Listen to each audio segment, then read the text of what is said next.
Hello everyone, and welcome to my CBS YNR Full Today channel.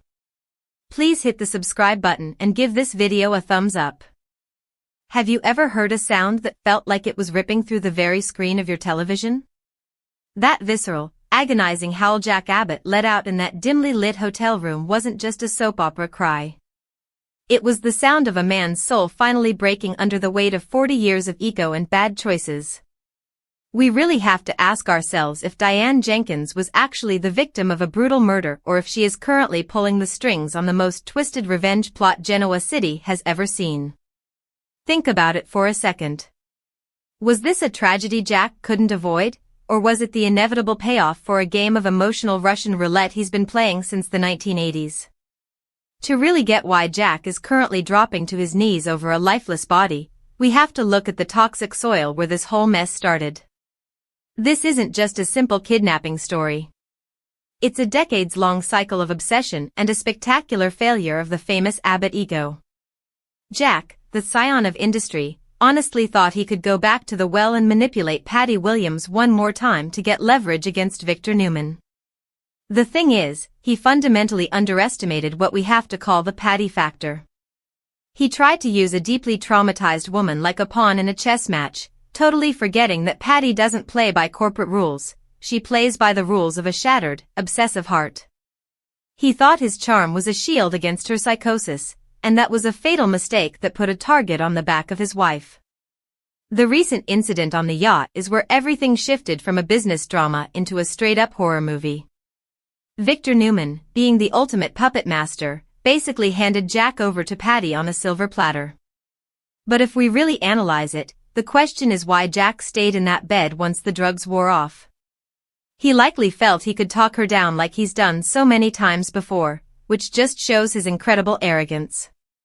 He thinks he can control any narrative, even one being written by a woman who is clearly spiraling. Patty wasn't just drugging him for sex, she was trying to force a happy ending that would overwrite 40 years of rejection. Internally, she is still that fragile girl from 1982 who shot Jack because he admitted he only married her for a promotion. Every touch on that yacht was a desperate, drug-induced attempt to reclaim a life that never really existed. If we reframe that whole seduction, it wasn't a romantic tryst at all. It was a biological hijacking. By using drugs to bypass Jack's consent, Patty was literally trying to manufacture new memories to replace the trauma of their first marriage. Honestly, I think Jack is just as responsible for this disaster as Patty is. You don't pitch an alliance to an obsessed ex-wife who has a history of shooting people in churches and then act shocked when she takes things to a dark place. It's a classic case of Jack's God complex meeting Patty's erotomania. Jack believes he is the hero of every story, while Patty's trauma makes her believe that Jack's rejection is just a hurdle she can overcome with enough force or enough drugs. Both of them are fundamentally disconnected from the reality of their own past actions. Then we have the moment Diane Jenkins walked into that cabin and found them together. The world of Genoa City shifted on its axis in that one scene. Susan Walters gave us a performance that wasn't just about a wife being jealous, it was about the utter humiliation of a woman who literally rose from the dead just to be discarded. That slap Diane gave Jack was a release of emotions that were just too big for words. She had spent days terrified that Jack was being tortured or killed by Victor, and to find him in a state of post-coital bliss with Patty was a psychological whiplash that no apology could ever fix. Underneath Diane's anger is a deep sense of unworthiness. She's spent years trying to prove she's a changed woman, but in that one moment, Jack's actions told her that the crazy ex-wife still had more power over him than she did. This whole situation makes the Jack and Diane marriage look like a house of cards. If Jack's loyalty could be compromised this easily, even if he was under the influence, it suggests that Diane's reinvention never truly felt safe to him. He went right back to his oldest habits the second a familiar obsession showed up. I actually agree with Diane's violent reaction there, even if it's controversial. Sometimes words fail when a betrayal is this multi-layered. Jack's failure to respond to her earlier voicemail was the first domino, and finding him with Patty was the final sledgehammer to her heart. Diane is clearly struggling with betrayal trauma. Her ego, which she built on being the survivor and the scheme queen, was totally deflated. She realized that in Jack's world, she might always be replaceable, no matter how many times she tries to save the family. After that confrontation in the cabin, Diane just vanished. She was gone without a trace. And the most frustrating part of this whole storyline was the way the Abbott men reacted. Kyle and Jack didn't call the police or panic, they just assumed she was throwing a tantrum or had packed her designer bags and run off. Why did they dismiss her so easily? Well, it's because Diane is her own worst enemy. Her history of faking her death in 2011 is basically the biography of the boy who cried wolf. They weren't reacting to a current crisis, they were reacting to a 10-year-old trauma where she abandoned Kyle for a decade. Their dismissal was a defense mechanism to avoid the pain of being abandoned again. Kyle Abbott is currently drowning in a sea of deferred resentment. He wants to love his mother, but every time she leaves the room for more than 2 hours, his brain goes back to being that lonely boy who grew up motherless. His anger this week was really just a mask for a terrifying, childlike fear that she never actually came back for him in the first place. We should really look at this disappearance as a test of faith that Jack and Kyle both failed miserably. By assuming the worst of her, they justified her potential decision to actually leave. They became the very thing she feared, people who would never truly trust her, no matter how much she evolved. Jack's arrogance in the days after she went missing was honestly sickening. He thought he could just buy her some diamonds and make it go away, totally ignoring that he left her vulnerable to a predator like Patty who was already spiraling. Jack treated a life-or-death situation like a minor marital spat, and that is pure confirmation bias in action. The Abbott men took Diane's absence as proof of her selfishness because it was easier for their egos to be angry than to be afraid. It was a psychological shortcut to avoid the guilt of Jack's mess on the yacht. But then things went from a spat to a crime scene with terrifying speed. Jack was lured to a hotel room by a mysterious message, and he actually expected to find Diane pouting with champagne. Instead, he found a room that was sterile and impersonal, and a body crumpled on the floor. The way that scene was shot, the lack of music and the heavy sound of Jack's footsteps showed a shift in the show's reality. It moved from the comfortable world of soap opera millionaires into the gritty feel of a police procedural. The lack of a dramatic score made that image of a pale, lifeless Diane feel way more permanent. I'm predicting right now that the autopsy is going to reveal a drug in Diane's system that matches the ones Patty used on Jack on the boat. This is going to create a Jack versus the world arc where even Kyle turns on his father. He's going to blame Jack's Patty alliance for Diane's death, whether it's literal or metaphorical. And we have to talk about Peter Bergman's performance. That scream wasn't a standard soap opera cry. It was raw, ugly, unadulterated terror. It was the sound of a man realizing he poked the bear and his wife was the one who got mauled. It was the total breakdown of Jack's identity as the protector of the family. In that moment, he realized he might actually be the villain in Diane's story. Jack is likely feeling a level of survivor's guilt we haven't seen in decades. He survived the yacht, the drugs, and Patty's obsession, but Diane, who did nothing but look for him, is the one lying on the floor. His hands were shaking so badly he couldn't even use his phone. That's the physical manifestation of a shattered psyche. We have to reframe that scream as Jack's moral reckoning. For years, he's lived in a space of privilege where he thought he could skirt the consequences of his actions because he's an Abbott.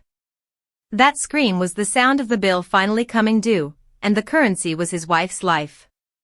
If the writers actually kill off Diane Jenkins again, I think it's a massive mistake. Her reinvention was the heart of the show lately. But if this is another fake-out, Jack's trauma is still real, and he might never forgive her for putting him through that discovery in the hotel room. It feels like a no-win situation for the fans. Is Jack's ego disintegration happening in real time? He's dropping to his knees not just because of the body, but because his entire reality, where he's the hero who always wins, just vanished. He is now the man who killed his wife through negligence. But we also have to look at whether Patty Williams is the architect here or just the scapegoat.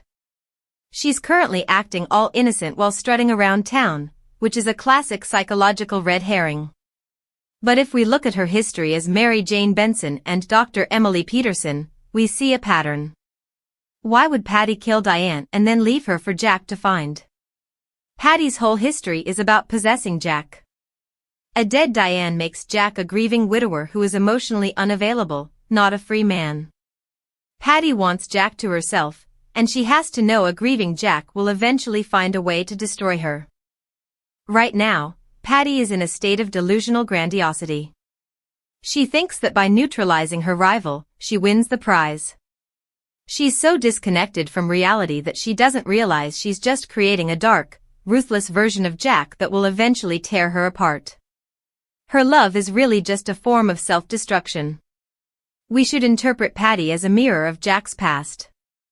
Every time she comes back, she forces the Abbotts to face the skeletons they thought they buried in the 80s. She isn't just a villain, she is a recurring trauma that Genoa City refuses to properly heal, choosing instead to just lock it away in Fairview until it escapes again. I honestly think Patty is being framed. It's too easy for a mystery on this show. Victor Newman has the motive and the resources to set this entire stage just to ensure Jack is broken beyond repair. If Victor can make Jack think Patty killed Diane, he removes two of his biggest enemies at once. Patty is suffering from disorganized attachment. She loves Jack, but her way of loving him involves extortion, kidnapping, and drugging. She's a victim-turned-perpetrator who is stuck in the moment Jack chose Diane over her 40 years ago. And then there's Kyle. He is the true collateral damage in this war. He spent his whole childhood mourning a mother he thought was murdered, only to find out she was in Milan faking it for a decade. Now, he's facing the possibility that he lost her again, and his very last interaction with her was full of anger and resentment. His psychological trauma is going to be off the charts. If he blamed her for abandoning him only to find out she was actually dead or hurt, that guilt will be a life sentence. He's probably going to blame Jack for not keeping Patty locked up, and that could create a permanent rift between father and son. Kyle feels doubly abandoned now. First by Diane's fake death in 2011, and now by Jack's negligence. He's realizing that his parents' great love story is actually just a toxic loop he's forced to relive over and over. His resentment isn't just about the missing days, it's about his entire childhood being a lie. We should really see Kyle as the moral witness of the Abbott family. He's the only one who sees Jack and Diane for who they really are, two selfish people who are addicted to the drama of their own lives. His breakdown isn't just about grief, it's about the final loss of his innocence. Michael Mealer is probably going to win an Emmy for this fallout. The raw anger he's been building up is the perfect setup for a total collapse. I really hope the writers don't make him forgive Jack too quickly. Jack needs to feel the weight of that hatred for a while. Kyle is basically experiencing complex PTSD. His sense of safety was already fragile after Diane resurrected. Having the cycle repeat is a re-traumatization that could turn him into a much darker, more cynical character, exactly what his grandfather John Abbott would have feared. We also have to look at this crisis through the lens of power in Genoa City. This whole Patty Williams crisis is really a luxury problem. These families have the money to hide in safe houses and cabins, but they are totally incapable of basic communication.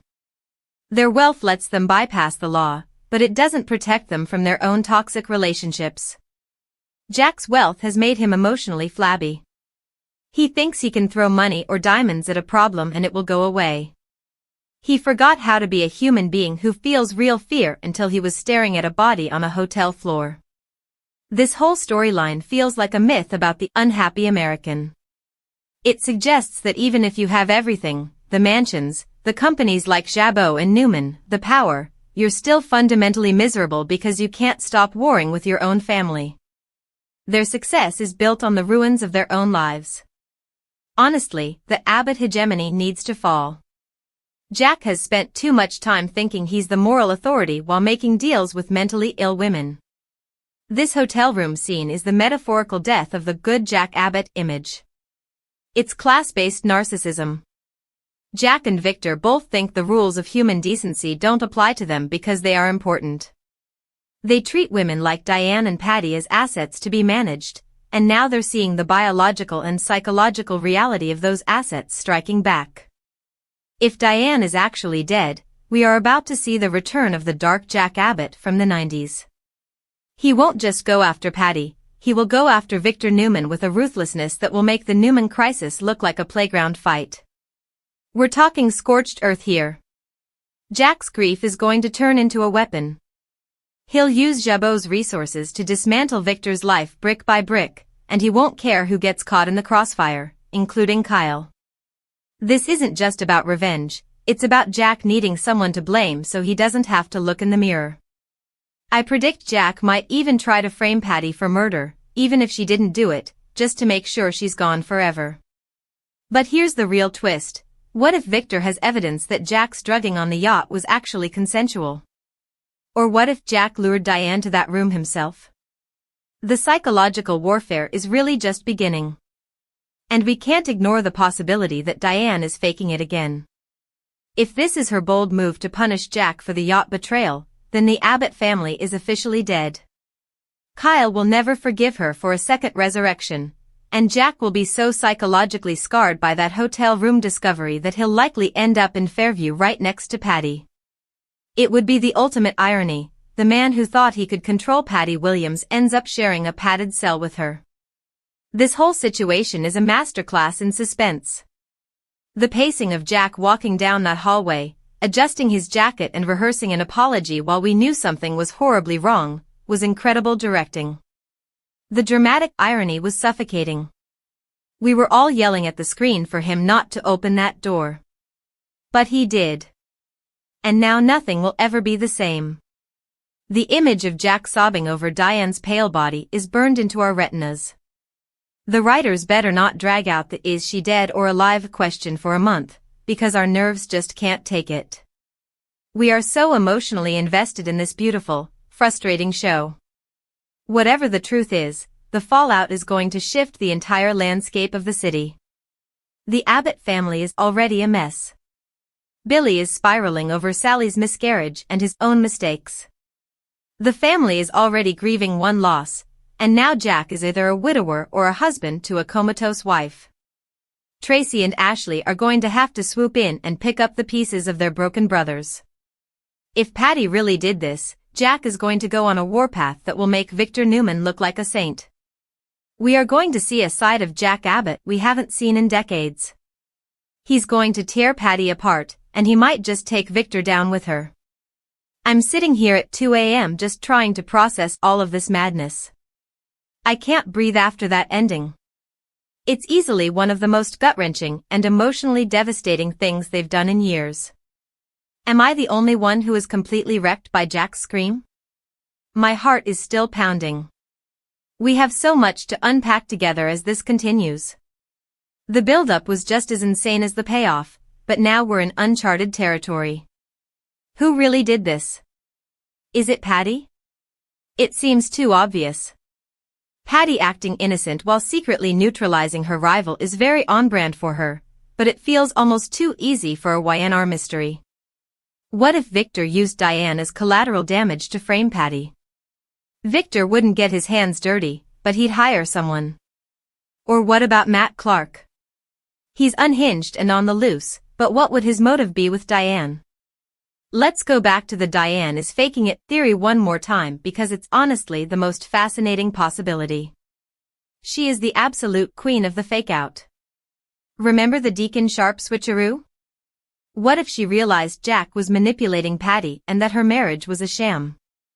Staging her own murder to frame Patty and punish Jack would be the ultimate power move.